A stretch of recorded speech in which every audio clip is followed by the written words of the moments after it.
Assalamualaikum warahmatullahi wabarakatuh. Bagaimana kabar kalian semua?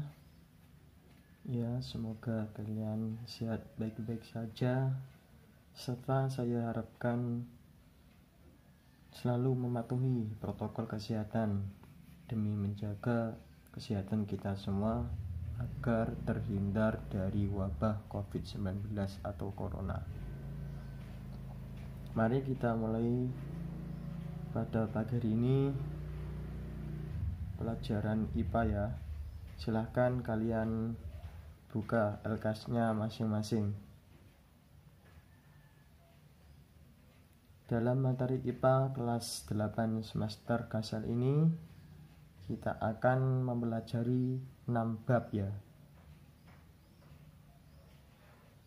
Langsung saja, untuk pertemuan kali ini kita akan membahas bab 1, yaitu gerak benda dan makhluk hidup di lingkungan sekitar.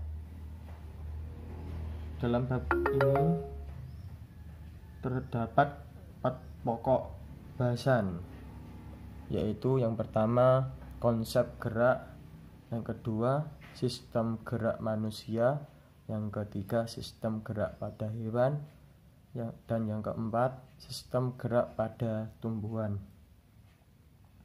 Untuk pertemuan kali ini kita merujuk untuk membahas yang pertama, yaitu tentang konsep gerak.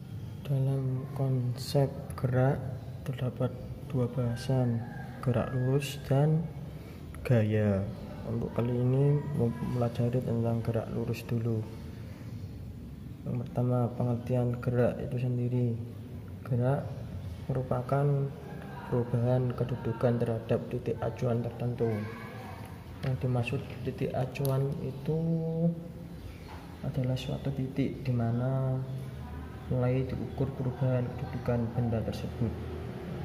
Selanjutnya, yang kedua, gerak selalu bersifat relatif. Benda dikatakan bergerak atau tidak ditentukan oleh acuannya. Itu artinya gerak bersifat relatif. Contohnya, saat kamu berada di dalam mobil, ada seseorang yang mengamati di tepi jalan, pastilah melihatmu sedang bergerak bersama mobil. Akan tetapi kamu yang sedang berada di dalam mobil akan melihat si pengamat itu bergerak dengan arah yang berlawanan dengan arah gerakmu itu. Selanjutnya, yang ketiga, jenis-jenis gerak. Jenis gerak ini terdapat 2 macam, yaitu gerak nyata dan gerak semu. Gerak nyata adalah gerak benda yang benar-benar terjadi ditinjau dari suatu titik acuan yang diam. Misalnya, gerak kelapa yang jatuh dari pohonnya, sepeda yang bergerak karena digayu, dan lain-lain. Sedangkan yang gerak semu adalah gerak benda yang seolah-olah tampak bergerak, namun sebenarnya benda tersebut diam. Contohnya seperti matahari yang terbit dari timur, kemudian pada siang hari akan berada di tengah kita, dan pada sore hari matahari akan tenggelam di sebelah barat. Sekarang selanjutnya, yang keempat, tentang jarak dan perpindahan. Jarak dan perpindahan merupakan 2 besaran yang memiliki pengertiannya berbeda. Jarak itu merupakan panjang lintasan yang ditembus suatu benda yang bergerak. Sedangkan perpindahan adalah perubahan kedudukan atau posisi suatu benda diukur oleh posisi awal ke posisi akhir benda. Contohnya, sebuah mobil bergerak sejauh 80 km ke arah timur, kemudian berbalik arah sejauh 30 km ke arah barat. Berapa jarak yang ditempuh siswa tersebut? Berapa pula perpindahannya? Kita bahas yang jaraknya dulu ya. Jadi prinsip dari jarak yaitu panjang lintasan yang ditempuh. Jadi ini tinggal tambahkan saja 80 tambah 30 sama dengan 110 km. Sedangkan kemudian yang perpindahan, prinsipnya tadi benda diukur dari posisi awal ke posisi akhir benda. Jadi gini, saya gambarkan saja biar tambah paham. Awalnya tadi 80 ke arah timur 80, kemudian berbalik arah ke arah timur 30. Berarti balik timur ke sini ya. Nah, berhubung satu garis satu arah, ini tinggal dikurangin saja dari posisi awal ke posisi akhir. Ini tadi 30, jadi 80 kurangi 30 sama dengan 50, satuannya tadi kilometer. Selanjutnya yang kelima, kecepatan dan kelajuan. Kecepatan dalam ilmu fisika kedua, istilah tersebut memiliki arti yang berbeda. Kecepatan merupakan besarnya perpindahan yang ditempuh suatu benda yang bergerak dalam waktu tertentu. Sedangkan kelajuan adalah jarak yang ditempuh suatu benda yang bergerak dalam waktu tertentu. Di sini secara matematis, misalnya kecepatan dan kelajuan benda dapat dirumuskan sebagai berikut. Untuk yang kecepatan sama dengan perpindahan dibagi waktu, sedangkan yang kelajuan jarak yang ditempuh dibagi dengan waktu. Contohnya, seorang siswa berjalan dari timur ke barat sejauh 6 meter, kemudian berbelok ke utara sejauh 8 meter dalam waktu 10 sekon. Tentukan kecepatan dan kelajuan siswa tersebut. Penyelesaiannya, kita mencari jarak, kita mengetahui jarak dan bendanya dulu. Tadi prinsip dari jarak yaitu panjang lintasan yang ditempuh, jadi ditambahkan saja 6 tambah 8 sama dengan 14 meter. Sedangkan perpindahan, prinsipnya tadi benda diukur dari posisi awal ke posisi akhir. Kita melihat gambarnya saja. Jadi pertama timur ke barat 6 meter, kemudian berbelok ke utara 8 meter. Jadi yang dicari posisi awal dan posisi akhir. Jadi kita memakai rumus Pythagoras. Ini 6 kuadrat ditambah 8 kuadrat sama dengan 100. Di Pythagoras menjadi 10 meter. Selanjutnya kita menjawab kecepatannya. Kecepatan rumusnya kecepatan sama dengan perpindahan bagi waktu. Tadi perpindahannya ada berapa? Ini ya, 10 meter dibagi waktunya 10 sekon sama dengan 1 meter per sekon. Sedangkan menjawab yang kelajuannya, kelajuan sama dengan jarak bagi waktu. Tadi jaraknya berapa? Ini ya, 6 tambah 8 14, kemudian dibagi waktu 10 sekon sama dengan 1,5 meter per sekon. Selanjutnya yang keenam, kecepatan dan kelajuan rata-rata.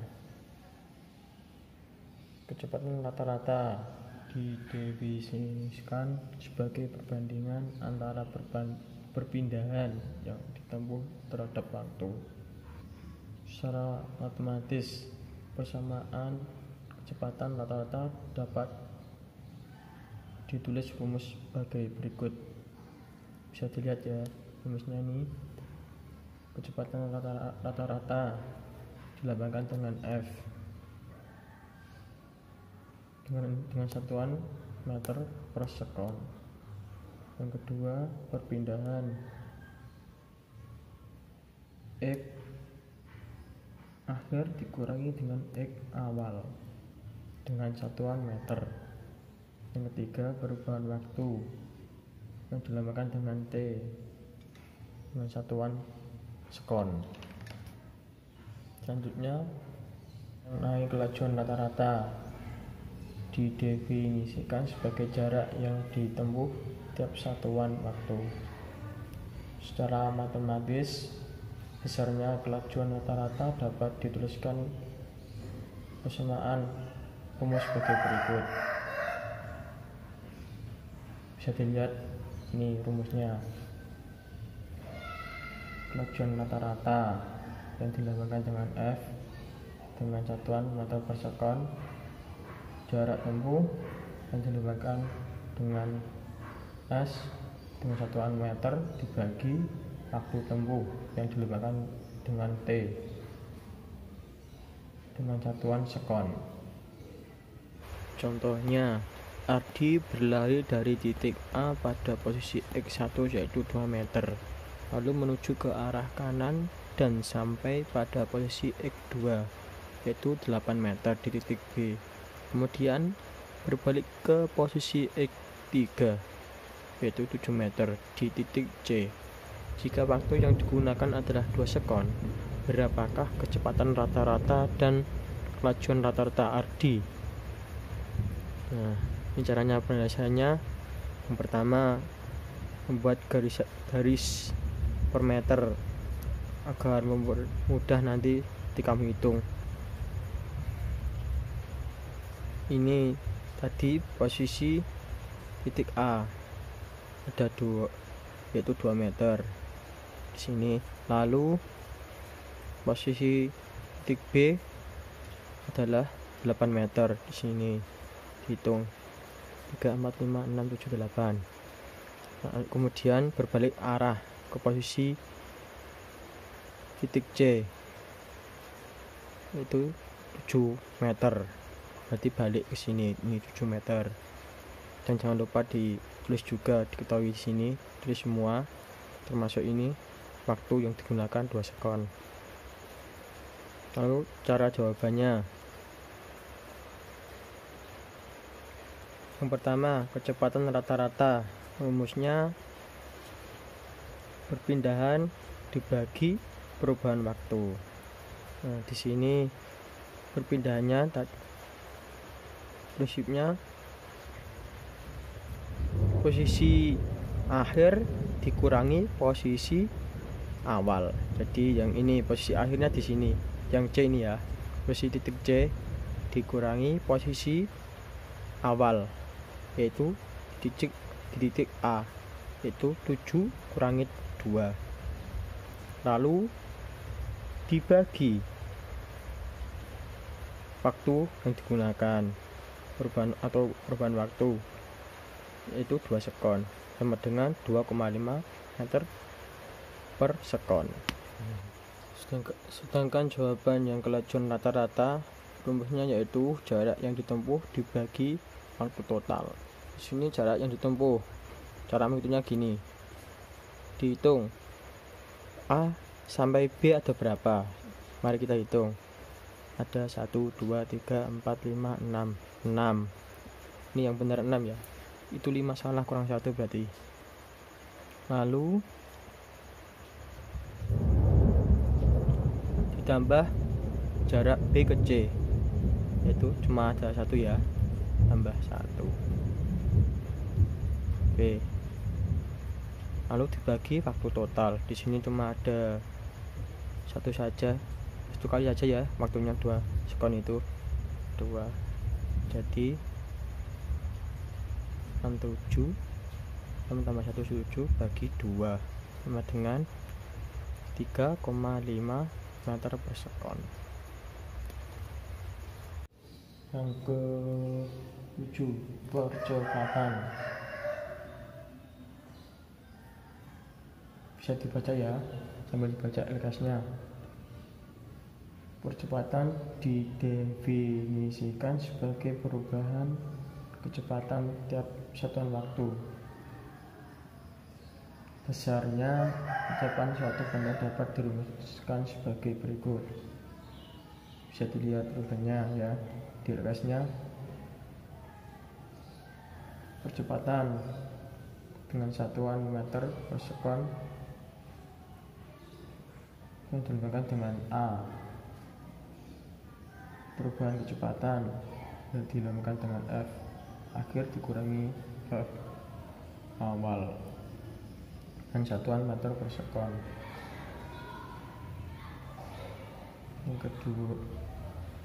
Yang ketiga, selang waktu yang dilambangkan dengan T dengan satuan 1 sekon.